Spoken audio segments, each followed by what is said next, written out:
Hello friends, आज हम बात करेंगे एंडोमेट्रोसिस के बारे में, क्योंकि मार्च है एंडोमेट्रोसिस अवेयरनेस मंथ। हम डिस्कस करेंगे कि एंडोमेट्रोसिस क्या होता है, इसके कारण क्या हैं, इसके लक्षण क्या हो सकते हैं, इसका पता कैसे लगा सकते हैं और अंत में इससे होने वाली कॉम्प्लिकेशंस और ट्रीटमेंट ऑप्शंस को भी डिस्कस करेंगे। पर सबसे पहली बात, इस एंडोमेट्रोसिस के बारे में अवेयरनेस क्यों जरूरी है। मार्च मंथ को इसकी अवेयरनेस के लिए इसलिए डेडिकेट किया गया है ताकि ज़्यादा से ज़्यादा फीमेल्स में इसका डायग्नोसिस किया जा सके, सो दैट इसे अर्ली डायग्नोस करके इसका ट्रीटमेंट शुरू किया जा सके, ताकि आगे जाके कॉम्प्लिकेशंस ना कर पाए और हम एंडोमेट्रोसिस के लॉन्ग टर्म इम्पैक्ट्स को भी रिड्यूस कर सकते हैं। साथ ही साथ इन्वेसिव ट्रीटमेंट्स या सर्जरीज एटसेट्रा को भी प्रिवेंट कर सकते हैं। एंडोमेट्रोसिस को समझने के लिए ये जानना ज़रूरी है कि एंडोमेट्रियम कहते किसे हैं। यूट्रस के सबसे अंदर वाली झिल्ली या लाइनिंग को एंडोमेट्रियम कहते हैं। नॉर्मली इसे यूट्रस के सबसे inner most layer that is uterine cavity में ही प्रेजेंट होना चाहिए। मासिक धर्म यानी मेंसेस के समय ये लेयर हार्मोनल इन्फ्लुएंस के कारण शेड होती है तथा ब्लीडिंग के साथ वजाइना से होती हुई बाहर निकलती है। आइए अब समझते हैं कि एंडोमेट्रोसिस होता क्या है। यह एक ऐसी कंडीशन है जिसमें एंडोमेट्रियम या इससे मिलता जुलता टिश्यू यूट्राइन कैविटी के बाहर ग्रो करना शुरू हो जाता है। इस कंडीशन में भी एंडोमेट्रियल टिश्यू शेड तो होगा, बट उसके पास बाहर जाने का कोई रास्ता नहीं होने के कारण वह वहीं पर ही ट्रैप हो जाता है, जिसके कारण आसपास के टिश्यू की इरिटेशन के कारण वहां इन्फ्लेमेशन हो सकती है, वहां स्कार टिश्यू बनकर एडहेजन्स या स्ट्रक्चर्स हो सकती हैं। मींस वहां फाइब्रस बैंड बनने के कारण टिश्यूज या ऑर्गन्स आपस में चिपक जाते हैं। Mostly ovaries, fallopian tubes, pelvic cavity इसमें इन्वॉल्व होते हैं। रेयरली ये टिश्यू पेल्विक कैविटी से बियॉन्ड लंग्स, एब्डोमेन एटसेट्रा में भी स्प्रेड हो सकता है। अब बात आती है कि ये एंडोमेट्रियल टिश्यू यूट्राइन कैविटी के बाहर पहुंचता कैसे है।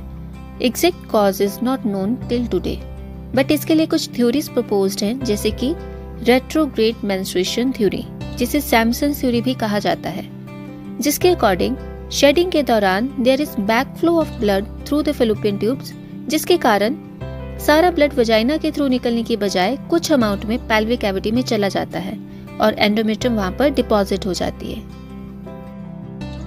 एक अन्य थ्योरी के अनुसार एम्ब्रियोनिक डेवलपमेंट के दौरान मुलेरियन डक्ट सिस्टम में एबनॉर्मल डिफरेंशिएशन होने के कारण एंडोमेट्रोसिस हो सकता है।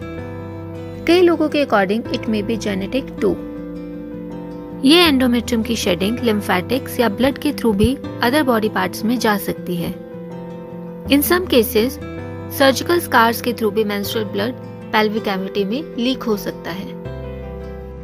आइए अब देखते हैं कि एंडोमेट्रोसिस के सिम्टम्स यानी लक्षण क्या हो सकते हैं। सिवियरिटी के अकॉर्डिंग ये वेरी करते हैं। इसके कारण मेंसेस के समय सिवियर पेन हो सकती है।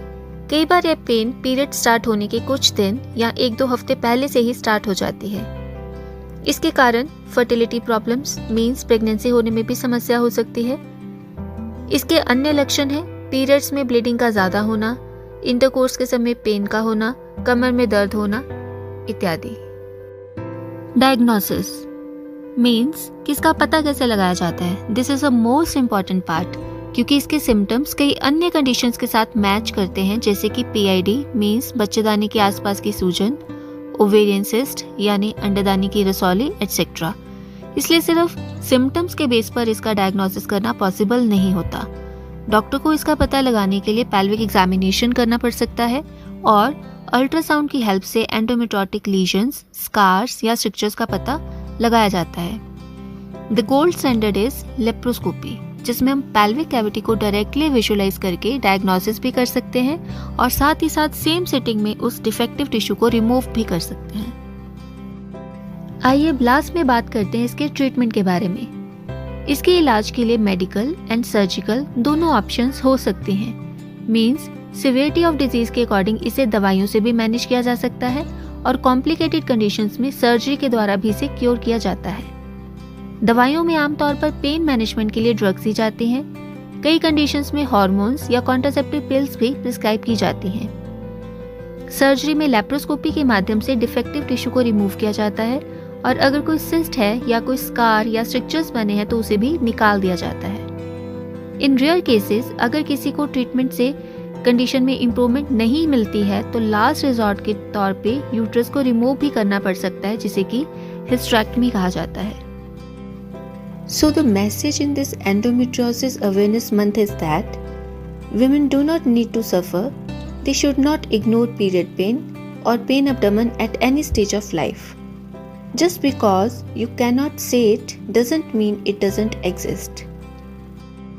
Thanks for watching and do share this video to help to raise awareness among your friends, family and communities.